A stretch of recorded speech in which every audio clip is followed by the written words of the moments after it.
Assalomu alaykum, urmattуу Eldor Daliev YouTube kanalынын көрмандары, мугалимдер, устаттар, окуучулар, студенттер жана билимге кызыккан бардык жарандар. Бүгүн биз сиздер үчүн дагы бир кызыктуу программаны үйрөтөбүз. Даярсыздарбы? Бүгүнкү программанын теманын аталышы quizzes.com сайты менен иштөө. Бул кандай сайт десеңиз, бул бардык инсандар үчүн тийиштүү, мугалимдер үчүн дагы, студенттер үчүн дагы, окуучулар менен, студенттер менен онлайн тесттерди өткөрүү, онлайн викториналар өткөрүү, окуучулардын билимин кайтарым байланыш аркылуу текшерүү жана баалоо боюнча керектүү болгон quizzes.com сайты. Quizzes.com сайты дагы Kahoot платформасына окшойт, бирок мүмкүнчүлүктөрү абдан чоң. Бүгүн биз ушул платформаны биргеликте үйрөнөбүз. Албетте комментарийге өзүңүздүн жакшы пикирлериңизди калтырыңыз. Биз бүгүнкү сабакты баштайбыз. Эмне кылабыз? Мен сиздерге азырынча көрсөтөйүн. Бул quizzes.com сайты боюнча сүрөттөр. Ал эми бул quizzes.comдун сайты. Көрүшүңүз мүмкүн. Мен өзүмдү азыр жоготуп коем. Мына көрүнбөйм эми. Кирүү үчүн эмне кылабыз? Кирүү үчүн бир жолу көрсөтөйүн. Google Chrome'га кирип quizzes.com деп жазабыз. Quizzes десеңиз дагы болот. Интернеттин иштөөсүнө байланыштуу болуп, бул сайт иштейт. Биз аткаруучу кийинки кадам начать деген кнопканы басабыз. Жакшы көңүл буруңуз. Ушул жерде каттоодон өтүңүз деген маалымат эки жолу бар. Биринчиси Gmail почтаңыз аркылуу кирсеңиз болот. Ал эми экинчиси электрондук почтаңызды бул жерге жазып, следующий кнопканы басып, электрондук почтаңызга келген кат аркылуу, ссылка аркылуу кирсеңиз болот. Мен азыр зарегистрируйтесь с помощью Google деген менен кирем. Сиз дагы ушуну колдонсоңуз болот. Андан кийин бул жерде сиздин почталарыңызды чыгарып берет. Мен азыр бир почтабыз менен кирем. Ошону басам. Сиз дагы өзүңүзгө керектүүсүн тандап киресиз. Биздин quiz.com'догу платформабыз ачылды. Көрүшүңүз мүмкүн. Бул жерде найти викторину, создать новый тест.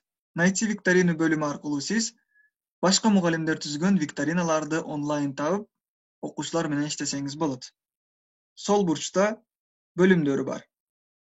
Бул сиздин профилиңиз. Биздин профиль.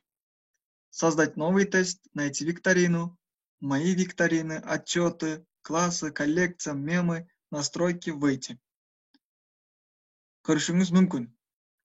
Биз бүгүнкү сабакта аткаруучу ишибиз башка мугалимдердин викториналарын издеп табабыз, колдонууну үйрөнөбүз жана өзүбүз онлайн тест түзүп, окуучулардын билимин текшерүүнү үйрөнөбүз.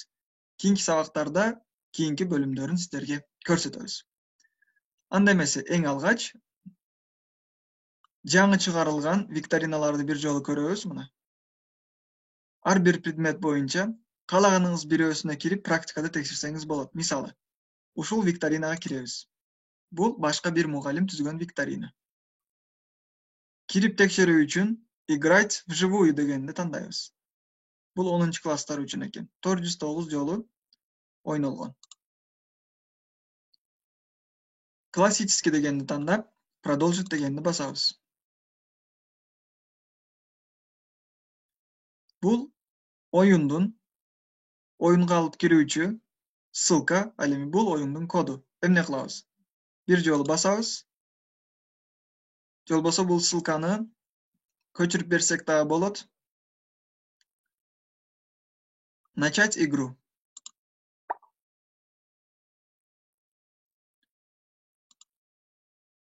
Начните дегенде албетте бул жерден басуу зарыл.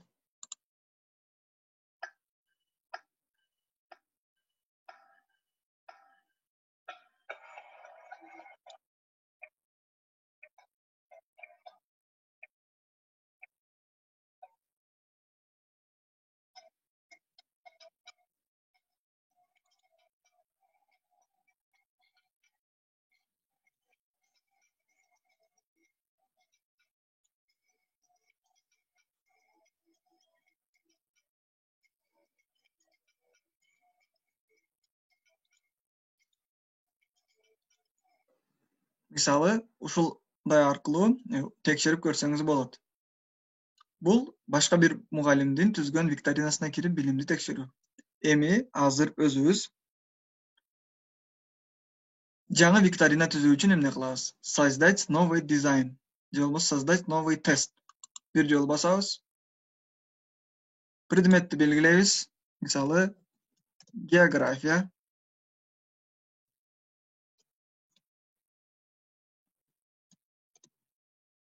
Географияны белгилеп, следующийни басабыз. Кааласаңыз классын да жазып койсоңуз болот.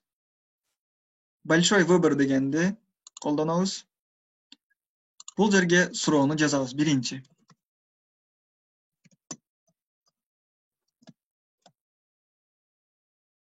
Варианттары.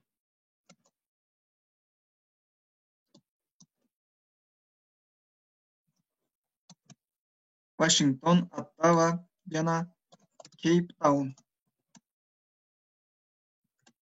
Кийинки вариант бизге керек эмес, аны бир жолу басып өчүрсөк болот.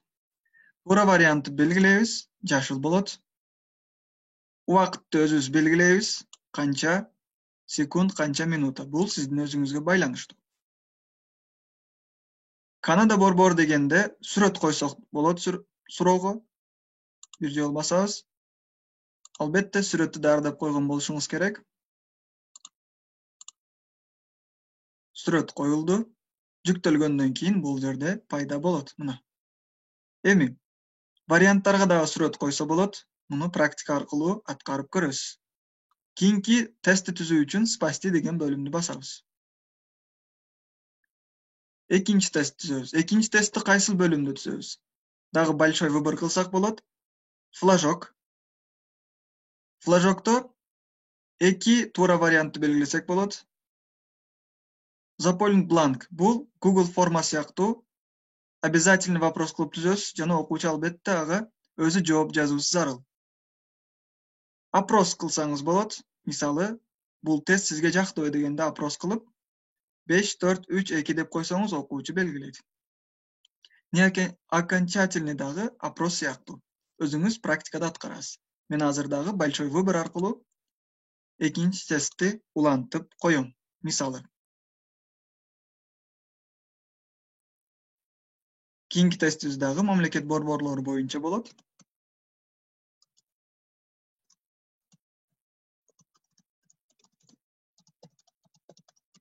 Австралия борбору. Вариант. Вена.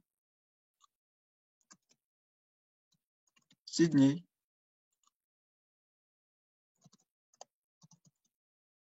Канберра. Төртүнчү вариант керек эмес, удалить. Туура вариантты белгилейбиз. Секунданы белгилейбиз. Жана сурообузга сүрөт койсок болот. Дагы бир сүрөттү жайгаштырабыз. Сизге азыр практика катары көрсөтүп жатабыз. Өзүңүз мыкты деңгээлде даярдасаңыз болот. Мыкты платформалардын бири.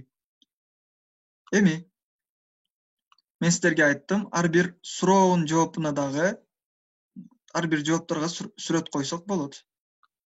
Кийинки бөлүмгө өтүү үчүн спасти дегенди басабыз.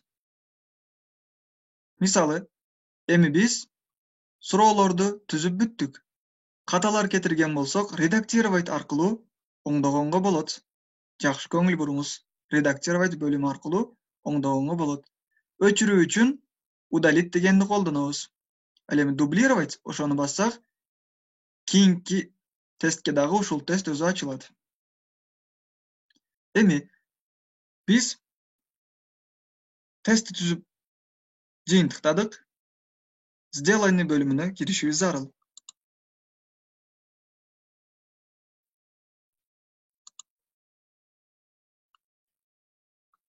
Бул жерде сүрөт койгонго болот. Мисалы,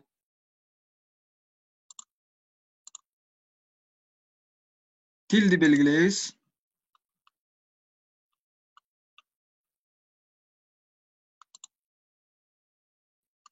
Упай. Өзүңүздүн мүмкүнчүлүккө карап. публичный, видимый всем, ар бир инсан көрө алат.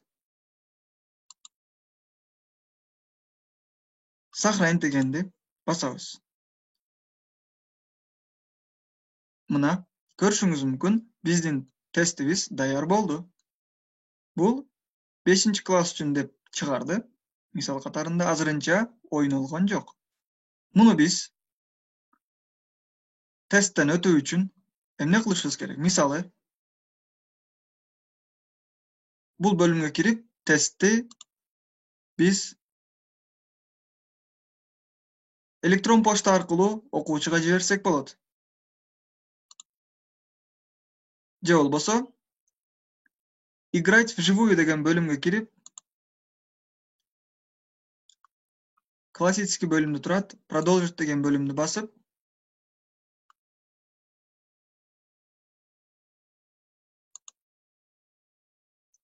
копировать этип ссылканы Twitter, Google Classroom өзүңүздүн бөлүмдөр аркылуу жибергенге мүмкүнчүлүк аласыз. Же болбосо ушул жерден туруп ссылканы жана кодду аларга жибересиз. Мисалы, биздин тест кандай түзүлдү? Бир жолу басабыз. Азыр ачылат. Бул ссылканы көчүрүп окуучуга жиберишиңиз керек. WhatsApp, Telegram аркылуу. Бул оюндун коду. Мисалы, бул жерге жазабыз. Ушул ссылка кирип атат, ссылка иштеп жатат. Мына көрүшүңүз мүмкүн. Мына бул жерде музыканы өчүрөбүз. Бизге сөзүбүз угулуусу үчүн эми начните дегенди бассак, бул жерде начать игру албетте. Андан кийин начните дегенди басабыз.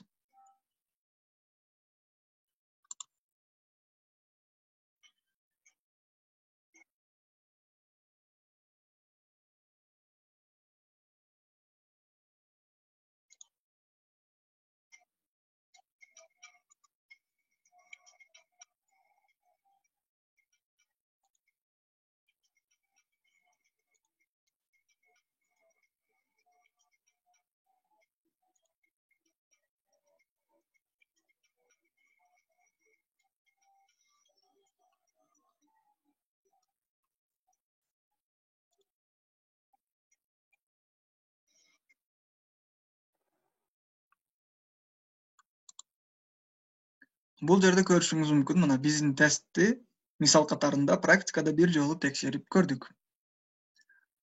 Урматтуу мугалимдер, урматтуу устаттар, билимге кызыккан бардык жарандар, бүгүн сиздерге quizzes.com сайты менен иштөө боюнча кызыктуу маалыматтарды бергенге аракет жасадык.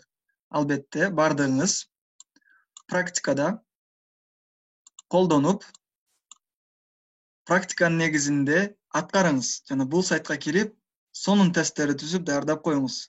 Окуучулардын билимин кайтарым байланыш аркылуу, онлайн тесттер аркылуу текшергенге жакшы платформа. Эгерде бул сабак сиздерге жаккан болсо, пайдасын тийгизген болсо, албетте каналга жазылып, комментарийге өзүңүздүн пикириңизди калтырыңыз жана албетте видеого лайк басканды унутпаңыз. Биз сиздер үчүн кийинки сабакты дагы албетте даярдап чыгып, жакшы маалыматтарды бергенге даярбыз. Урматтоо менен Элдор Далиев. Ийгилик баарыңыздарга. Мен бүгүнкү сабагыбызды жыйынтыктайм.